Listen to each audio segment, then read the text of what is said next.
when you have happiness, what do? You attach to it. You want to make it longer, better.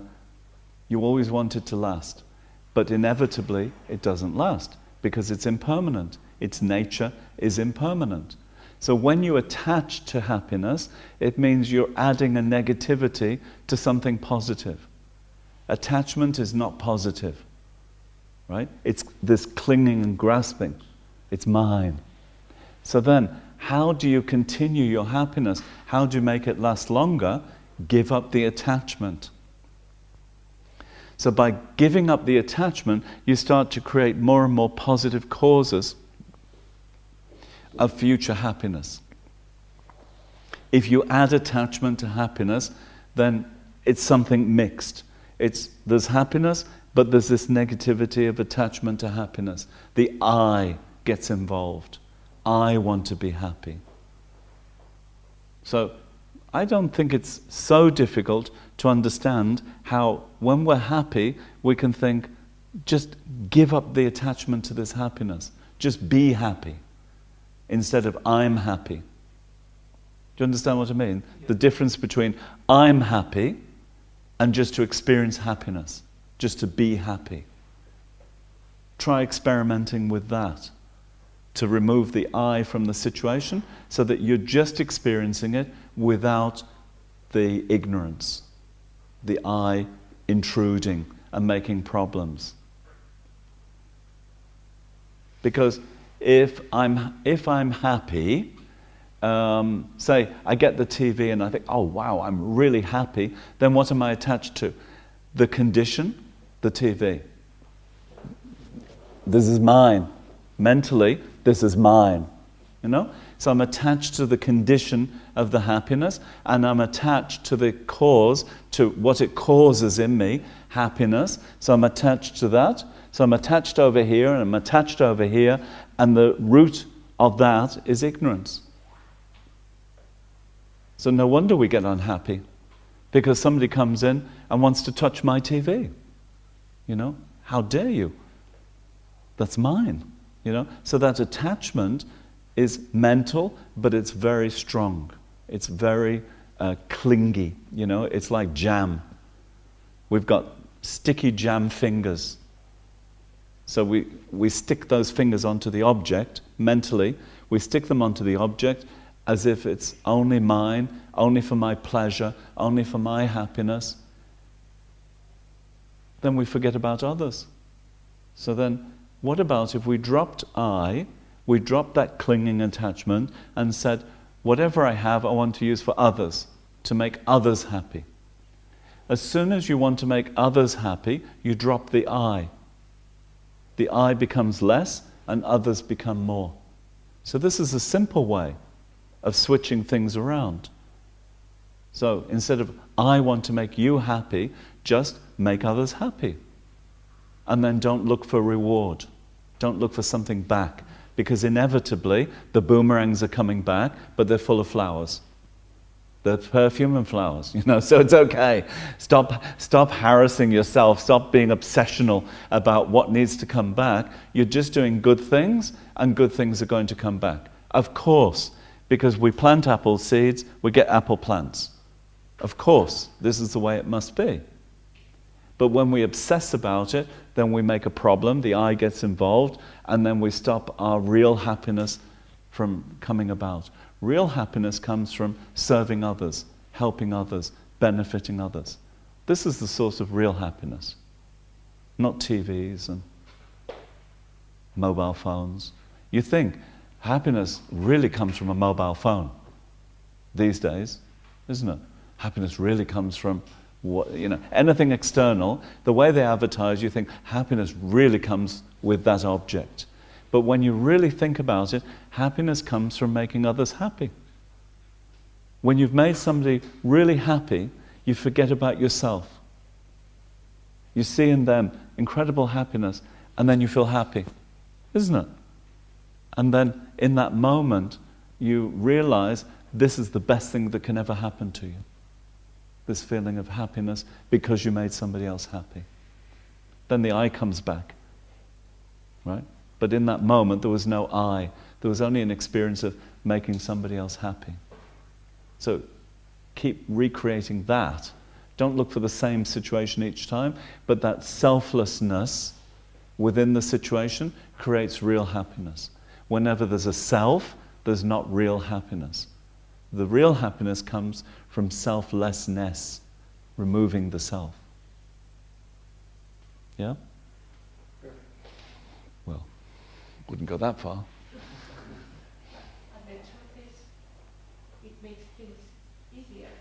It makes things easier, it makes things nicer. What I mean, I think I can explain myself. I say happiness doesn't come from the mobile phone. Yeah. But it makes things easier. Yeah. Like happiness doesn't come from a comfort phone. Yeah. But it makes things easier. It makes things cheaper. Right? You don't need to earn so much to buy all these objects. So it could make it cheaper. It can make it easier. It can make it better. I mean, there's so many advantages from thinking this way, but it may not be our habit. So what we have to cultivate is the habit of looking after others rather than the self. That's the difficult part, because we've been living with the self for such a long time. So what we're doing is we're going through the obstacles of our happiness. To reach love and compassion and happiness, we're going through the obstacle course. So we're talking about all of this. Tomorrow we're talking about delusions and worldly activities.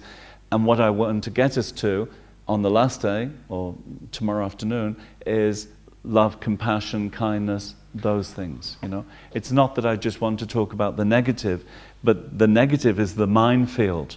You're going through a minefield. And it's like boom, boom, it's sort of like from beginningless time, you've had this minefield of me, I. This constant I, who wants to be happy and doesn't want to suffer. So how do we get to, I want you to be happy, and me, doesn't matter. Because I know by making you happy, it's coming back. It's perfectly okay. I don't need to be sitting there waiting, When's it coming? When's it coming? It's coming, like that. So this is difficult for us. So that's why we go through these stages of getting to the point where we've convinced taking care of others takes care of me. You understand?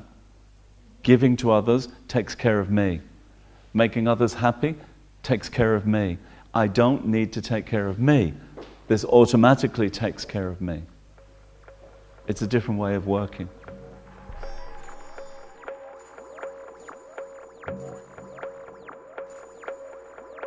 We're living in an illusory world.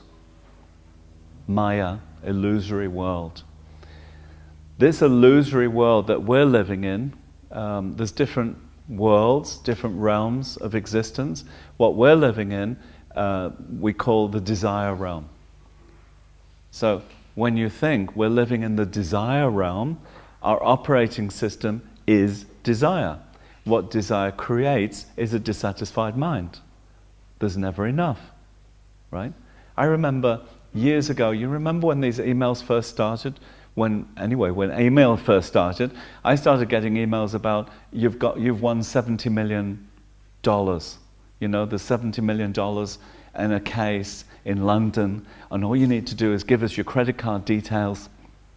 We'll charge you $200 and you can have all the money, And so I received this and I was thinking, $70 million, wow, that's a lot of money. And then I started thinking, so I'd give this much to the monastery, and then I'd give this much, and I'd give this much, and I'd give this much, and it came down to, there was virtually nothing left for me. I think $500,000. And then I'm thinking, but that's not a lot. I need more.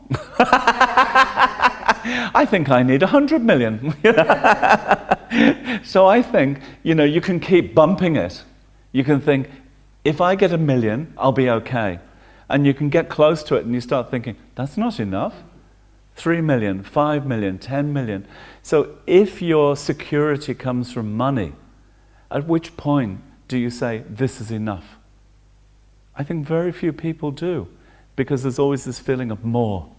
Desire creates the need for more desire, for more attachment, for more grasping. So desire keeps us moving. what we were looking for is to switch desire for objects, desire for those things out there to make me happy. We're looking for desire to move us to have more compassion, to have more love, to have more kindness, more patience. So we can take that same movement, that same desire, and say, I really desire to be a better human being. Desire is still not positive, but we're using it to move us in a more positive direction. And then, when we're moving in the positive direction, drop the desire. Then the positive emotion will keep you moving. So I think the main problem is we're in the desire realm. And then we have so many objects of desire out there. But I can tell you, every day I receive emails from quite extraordinary people. One woman wrote to me today that in Mexico, her mother's extremely sick and she's got cancer and it's metastasized into the liver and different places, and then her blood pressure went up, and so they put her in hospital.